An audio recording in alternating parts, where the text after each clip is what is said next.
Last sink भी दोस्तों बन जाता है। इधर सामने की साइड आप लोग देख सकते हो, लास्ट सिंक सामने की साइड बनता है। और साथ ही भाई लोग हम लोग इधर से सिंक में जाने की कोशिश करते हैं। और इधर से भाई लोग काफ़ी देरी के बाद भाई लोग इधर काफ़ी देर के बाद हम लोग इधर से देखते रहते हैं, बट बंदा भाई लोग हमको दिखता ही नहीं है। साथ ही इधर से हर्षद भाई एक बंदे को और वाइप आउट कर देते हैं। अभी लास्ट का एक बंदा बचा हुआ है और इधर से वो बंदा मेरे को डैमेज करके इधर से नॉक कर देता।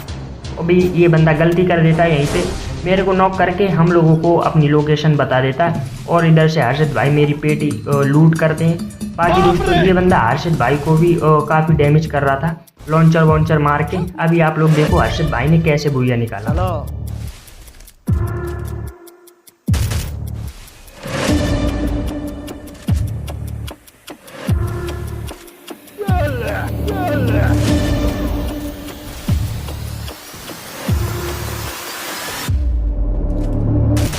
Oh!